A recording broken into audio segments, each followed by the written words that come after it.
ছোট পর্দার জনপ্রিয় অভিনেত্রী সাদিয়া জামান প্রভা ব্যক্তি জীবনের নানা চড়াই উতরাইয়ের মধ্য দিয়ে যেতে হয়েছে তাকে, যে কারণে পর্দায় এখন আর নিয়মিত দেখা মেলে না প্রভার। তবে সামাজিক যোগাযোগ মাধ্যমে বেশ সরব এই তারকা। নিজের জীবনের বিভিন্ন মুহূর্ত ভাবনাগুলো ভক্তদের সঙ্গে সেখানেই ভাগ করে নেন তিনি।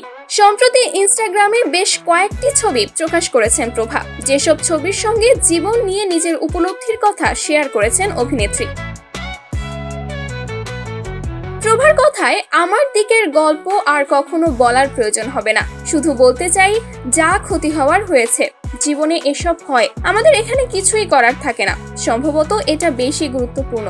আমি সকল ব্যথা থেকে সেরে উঠেছি এবং এগিয়ে যাচ্ছি। প্রভা তার স্ট্যাটাসে আরো লেখেন, আমি যথেষ্ট করেছি, এটাই সত্যি এবং বর্তমানে ঠিক আছি। আমি শুধু বুঝতে পারলাম কোনো কিছু কম মেনে নিয়ে থাকতে পারবো না, কারণ আমি এটা ডিজার্ভ করি না।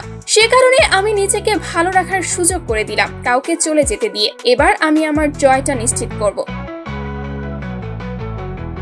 প্রভা আরো লেখেন, যদি তুমিও এমনটাই মনে করো, আমি আশা করি একদিন তুমিও এটা ভেঙে ফেলতে পারবে এবং সেরে উঠতে পারবে। প্রভার সেই স্ট্যাটাসে ভক্তরাও নানা মন্তব্য করেছেন। কেউ অভিনেত্রীকে আবারও পর্দায় নিয়মিত দেখতে চেয়েছেন, কেউ আবার অতীত টেনেও কথা বলেছেন। যদিও প্রভা সেসবের মন্তব্যের কোনো জবাব দেননি। বর্তমানে কাজের ব্যস্ততা কমিয়ে নিজেকে নিয়েই যেন বেশি ব্যস্ত থাকছেন এই অভিনেত্রী।